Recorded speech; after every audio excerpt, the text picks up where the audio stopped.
বন্ধুরা, আশা করি তোমরা সকলে ভালো আছো। তোমার চ্যানেলে তোমাদের সবাইকে স্বাগতম। তো সামনেই পরীক্ষা আমাদের, তো পরীক্ষার আগে ঠিক শেষ মুহূর্তে তোমাদের জন্য 100 প্রশ্ন শেয়ার করছি সমগ্র এডুকেশন থেকে, অর্থাৎ আমাদের যে সমস্ত পার্ট রয়েছে ইউনিট 1, অর্থাৎ স্বাধীনতার পরবর্তী সময় ভারতীয় শিক্ষা ব্যবস্থার মধ্যে স্বাধীন ভারতীয় শিক্ষা কমিশন, জাতীয় শিক্ষানীতি, অনুন্নত শ্রেণীর শিক্ষায় সমস্যা, তারপরে তোমার ইউনিট 2তে যেমন মহান শিক্ষাবিদরা রয়েছেন, তার মধ্যে রবীন্দ্রনাথ ঠাকুর, স্বামী বিবেকানন্দ, মহাত্মা গান্ধী, রুশো, ডিউই, আর তারপরে গ্রুপ বিতে আমাদের অন্তর্ভুক্তিমূলক শিক্ষা রয়েছে। মানে প্রত্যেকটা পার্ট থেকে কিন্তু কিছু কিছু করে প্রশ্ন তুলে একদম 100 কোশ্চেন তোমাদের সামনে শেয়ার করছি। আশা করি এই প্রশ্নের ভেতরে একাধিক প্রশ্ন তোমরা পরীক্ষায় পাবে। প্রশ্নগুলো অবশ্যই শুনে নাও, জানা থাকলে ঠিক আছে, যদি কোনো প্রশ্ন না জানা থাকে অবশ্যই নোট করে রেখো, কারণ পরীক্ষায় কিন্তু আমাদের এই প্রশ্নের মধ্যে আসতে চলেছে।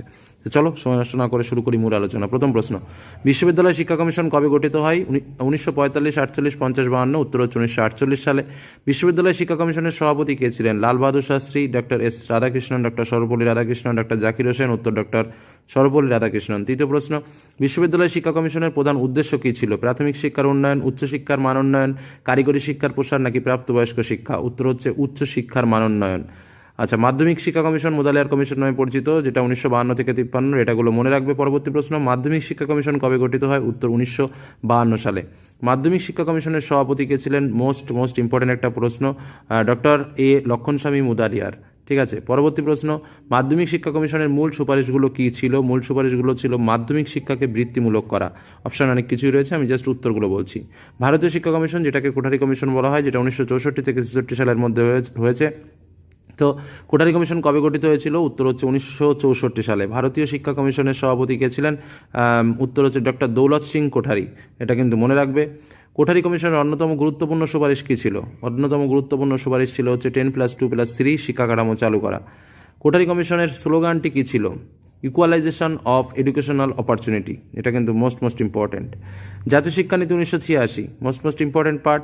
জাতীয় শিক্ষানীতি 1986 কাদের সময় প্রণীত হয়? ইন্দিরা গান্ধী, রাজীব গান্ধী, নরসিংহ রাও, মনমোহন সিং। উত্তর Rajib Gandhi.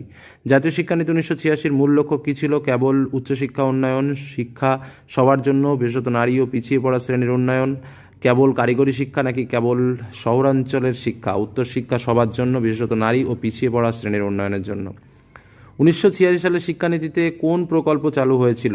Sarva Shiksha Abhiyan, national literacy mission, mid day meal scheme নাকি আরইউএসএ? উত্তর হচ্ছে ন্যাশনাল লিটারেসি মিশন।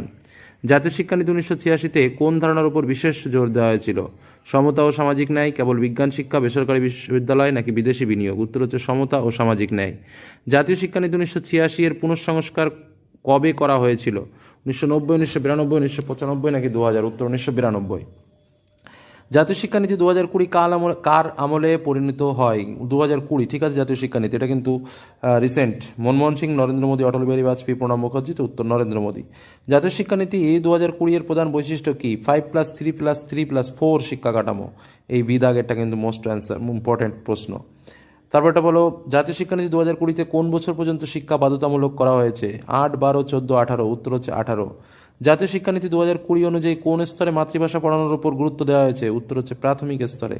জাতীয় শিক্ষানীতি 2020 অনুযায়ী কোন সংস্থা উচ্চশিক্ষার একক নিয়ন্ত্রক হিসেবে কাজ করে? উত্তর হচ্ছে HECL, অর্থাৎ higher education commission of India. ভারতের নারী শিক্ষা প্রসারের প্রধান অন্তরায় কোনটি? উত্তর হচ্ছে দারিদ্র্য, সামাজিক কুসংস্কার, বাল্যবিবাহ, সবকটি। নারী শিক্ষা উন্নয়নের জন্য সরকার কোন প্রকল্প শুরু করেছে? কন্যাশ্রী প্রকল্প। তপশিলি জাতির শিক্ষার উন্নয়নের জন্য সরকার কোন বিশেষ ব্যবস্থা নিয়েছে? বৃত্তি প্রদান, বিনামূল্যে পাঠ্যপুস্তক, হোস্টেল ব্যবস্থা, সবকটি। কোন সংবিধান অনুচ্ছেদ অনুযায়ী তপশিলি জাতি ও উপজাতির শিক্ষাগত উন্নয়ন নিশ্চিত করা হয়েছে? উত্তর হচ্ছে অনুচ্ছেদ 46। ইকুয়ালাইজেশন অফ এডুকেশনাল অপরচুনিটি কথাটি কোন শিক্ষা কমিশনের মূলমন্ত্র ছিল? উত্তর হচ্ছে কোঠারি কমিশন।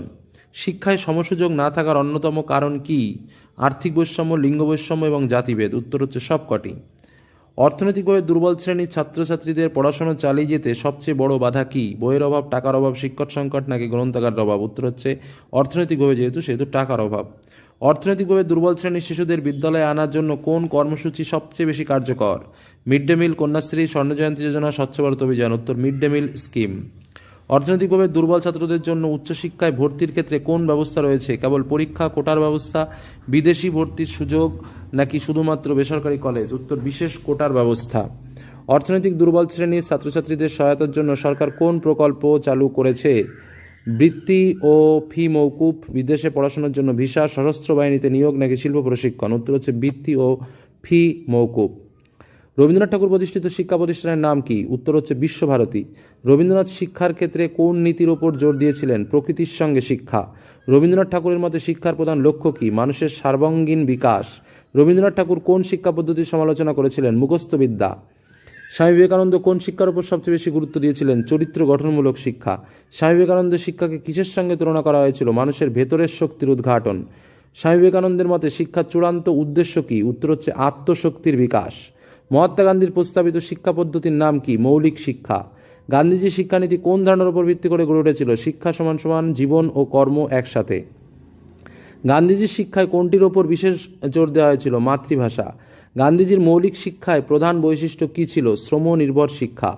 জন ডিউ কোন শিক্ষা দর্শনের প্রবক্তা? প্রাগমাটিজম। জন ডিউ শিক্ষার জন্য কোন মূলনীতিকে গুরুত্ব দিয়েছিলেন? Learning by doing. জন ডিউয়ের মতে বিদ্যালয় কিসের প্রতীক? ক্ষুদ্র সমাজের প্রতীক। জন ডিউয়ের মতে শিক্ষার উদ্দেশ্য কী হওয়া উচিত? সামাজিক জীবনের জন্য প্রস্তুতি। বিভিন্নতরভাবে সক্ষম শিশু বলতে কাদের বোঝায়? শারীরিক ও মানসিক সীমাবদ্ধতাযুক্ত শিশু। আন্তর্জাতিকভাবে ডিফারেন্টলি অ্যাবেলড চিলড্রেন শব্দটি বেশি প্রচলিত কেন? কারণ এটি নেতিবাচক দৃষ্টিভঙ্গি প্রকাশ করতে, নেতিবাচক শব্দ এড়াতে এবং শিশুদের মর্যাদা রক্ষা করতে। সবকটি উত্তর। দৃষ্টি প্রতিবন্ধী শিশুর শিক্ষায় বিশেষ প্রয়োজন কোনটি? উত্তর হচ্ছে ব্রেইল পদ্ধতি।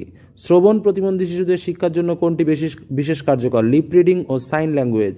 মেধা প্রতিবন্ধী শিশুদের শ্রেণী বিভাগ করা হয় কিসের ভিত্তিতে? আইকিউ অর্থাৎ ইন্টেলিজেন্স কুইটিনেন্ট অর্থাৎ যেটাকে বলা হয় বুদ্ধাঙ্ক। ঠিক আছে, তবে চলো, শারীরিক প্রতিবন্ধী শিশুদের শিক্ষার ক্ষেত্রে কোনটির ওপর গুরুত্ব দেওয়া হয়? সহজলভ্য বিদ্যালয় ভবন ও র্যাম্প। অটিজম স্পেকট্রাম যুক্ত শিশুদের শিক্ষায় বিশেষ প্রয়োজন কি? কাঠামোবদ্ধ রুটিন ও বিশেষ আচরণমূলক শিক্ষা। ভিন্ন ভিন্নভাবে সক্ষম শিশুদের শিক্ষায় ইনক্লুসিভ এডুকেশন বলতে কী বোঝায়? সাধারণ শিশুদের সঙ্গে একই পরিবেশে শিক্ষা দেওয়া। ভারতের কোন আইনের মাধ্যমে ভিন্নভাবে সক্ষম শিশুদের শিক্ষার অধিকার নিশ্চিত করা হয়েছে? RTE act 2009। ভিন্নভাবে সক্ষম শিশুদের শিক্ষার মূল লক্ষ্য কি? আত্মনির্ভরতা ও সামাজিক সমতা প্রতিষ্ঠা। অন্ধ শিশুদের শিক্ষার প্রধান মাধ্যম কি? ব্রেইল লিপি। অন্ধ শিশুদের জন্য কোন প্রযুক্তি বিশেষভাবে সহায়তা করে? Screen reader software. শ্রবণ প্রতিবন্ধী শিশুদের শিক্ষার জন্য কোন পদ্ধতি কার্যকর? সাইন ল্যাঙ্গুয়েজ এবং লিপ রিডিং।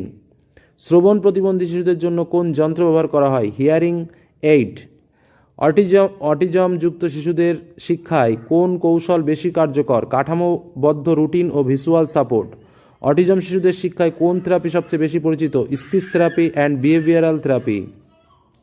শিখন অক্ষমতার মধ্যে কোনটি সাধারণত বেশি দেখা যায়? ডিলেক্সিয়া অর্থাৎ পড়তে অসুবিধা। শিখন অক্ষম শিশুদের জন্য কোন শিক্ষণ পদ্ধতি কার্যকর? উত্তর হচ্ছে মাল্টি সেন্সর টিচিং মেথড। বুদ্ধিভিত্তিক অক্ষমতার মাত্রা কোন সূচকে নির্ধারিত হয়? উত্তর হচ্ছে আইকিউ। বুদ্ধিভিত্তিক অক্ষম শিশুদের শিক্ষার মূল লক্ষ্য কী ছিল? আত্মনির্ভরতা অর্জন। অন্তর্ভুক্তিমূলক শিক্ষা বলতে কি বোঝায়? উত্তরটা হচ্ছে সাধারণ ও বিশেষ চাহিদা সম্পন্ন শিশুদের একসাথে শিক্ষা প্রদান করা। অন্তর্ভুক্তিমূলক শিক্ষার মূল লক্ষ্য কি? সবার জন্য সমান শিক্ষার সুযোগ তৈরি করা। ভারতে অন্তর্ভুক্তিমূলক শিক্ষার অধিকার কোন আইনে নিশ্চিত করা হয়েছে? RTE act 2009। অন্তর্ভুক্তিমূলক শিক্ষার দর্শন কোথা থেকে এসেছে? গণতান্ত্রিক মূল্যবোধ ও মানবাধিকার ধারণা থেকে। অন্তর্ভুক্তিমূলক সমাজ গঠনের জন্য সবচেয়ে প্রয়োজনীয় কি? বৈষম্য দূরীকরণ ও সম অধিকার। এডুকেশন ফর অল নীতি কোন ধারণার সাথে সম্পর্কিত? অন্তর্ভুক্তিমূলক শিক্ষা। অন্তর্ভুক্তিমূলক শিক্ষার জন্য কোনটি বিশেষভাবে প্রয়োজন? শিক্ষক প্রশিক্ষণ ও সচেতনতা। অন্তর্ভুক্তিমূলক সমাজ বলতে কি বোঝো? সমাজের সকল শ্রেণী, লিঙ্গ, জাতি, সক্ষমতা ও ধর্মের সমান মর্যাদা ও অধিকার। অন্তর্ভুক্তিমূলক সমাজ গঠনের জন্য কোন খাতে বেশি জোর দেওয়া হয়? শিক্ষা ও কর্মসংস্থান। জাতিসংঘের কোন নথি অন্তর্ভুক্তিমূলক শিক্ষা ও সমাজ গঠনের উপর জোর দিয়েছে? উত্তর হচ্ছে universal declaration of human rights 1948। Education for all কর্মসূচি কোন সংস্থা গ্রহণ করেছিল? উত্তর হচ্ছে ইউনেস্কো। এডুকেশন ফর অল কর্মসূচি প্রথম কবে শুরু হয়? 1990 সালে জামটিন সম্মেলনে। সকলের জন্য শিক্ষার মূল উদ্দেশ্য কি? প্রাথমিক শিক্ষা ও সাক্ষরতা নিশ্চিত করা। ভারতের কোন আইন সকলের জন্য শিক্ষা নিশ্চিত করেছে? RTE act 2009। Education for all কর্মসূচি কোন ধারণার সঙ্গে সম্পর্কিত? Inclusive education. ইএফএ এর মূল মন্ত্র কি? Education for all, all for education. ভারতের সর্বশিক্ষা অভিযান কোন লক্ষ্যে শুরু হয়েছিল? প্রাথমিক স্তরের সার্বজনীন শিক্ষার লক্ষ্যে। সর্বশিক্ষা অভিযান কবে চালু হয়েছিল? 2000 থেকে 2001 সালে। একবিংশ শতাব্দীর শিক্ষার মূল বৈশিষ্ট্য কোনটি? আইসিটি এবং ডিজিটাল লার্নিং। 21 শতকে শিক্ষার 4টি স্তম্ভ ইউনেস্কো কোন রিপোর্টে উল্লেখ করে? ডেলোর্স রিপোর্ট 1996। ডেলোর্স রিপোর্টের 4টি স্তম্ভ কি কি? শেখার জন্য, শেখা করার জন্য, শেখা একসাথে থাকার জন্য, শেখা হওয়ার জন্য। 21 শতকের শিক্ষায় কোন দক্ষতাকে সবচেয়ে বেশি গুরুত্ব দেওয়া হয়েছে? স্কিলস, যেটাকে বলা হচ্ছে 21st century skill, critical thinking, creativity, collaboration এবং কমিউনিকেশন। বৈশ্বিক শিক্ষার একবিংশ শতাব্দীর মূল লক্ষ্য কি? সবার জন্য মানসম্মত শিক্ষা। সাস্টেনেবল ডেভেলপমেন্ট গোল 4 কি নিয়ে? মানসম্মত শিক্ষা নিয়ে। একবিংশ শতাব্দীর শিক্ষায় আইসিটি এর ব্যবহার কেন গুরুত্বপূর্ণ? শিক্ষাকে সহজলভ্য ও ইন্টারেক্টিভ করে তোলার জন্য। বৈশ্বিক দৃষ্টিভঙ্গির শিক্ষায় কোন মূল্যবোধকে গুরুত্ব দেওয়া হয়? বিশ্ব নাগরিকত্ব ও আন্তঃসাংস্কৃতিক বোঝাপড়াকে। ইতিবাচক মনোবিজ্ঞানের জনক কে? মার্টিন সেলিগম্যান। পজিটিভ সাইকোলজি মূলত কোন বিষয়ে জোর দেয়? শক্তি, গুণাবলী ও সুখমুখী শিক্ষা। শিক্ষায় ইতিবাচক মনোবিজ্ঞানের মূল লক্ষ্য কি? শিক্ষার্থীদের মানসিক সুস্থতা ও আত্মবিশ্বাস বৃদ্ধি। পজিটিভ সাইকোলজি শিক্ষায় কোন কৌশল ব্যবহার করে? শিখন অভিজ্ঞতাকে আনন্দময় করা। পজিটিভ এডুকেশনের মূল দর্শন কি? শিক্ষা ও মানসিক শাস্ত্রের সমন্বয়। পজিটিভ সাইকোলজিতে পার্মা মডেলের পি বলতে কি বোঝায়? Positive emotion. শিক্ষার্থীদের জন্য পজিটিভ সাইকোলজি কেন গুরুত্বপূর্ণ? কারণ জীবন দক্ষতা ও সুখী মানসিকতা গড়ে তুলতে সাহায্য করে।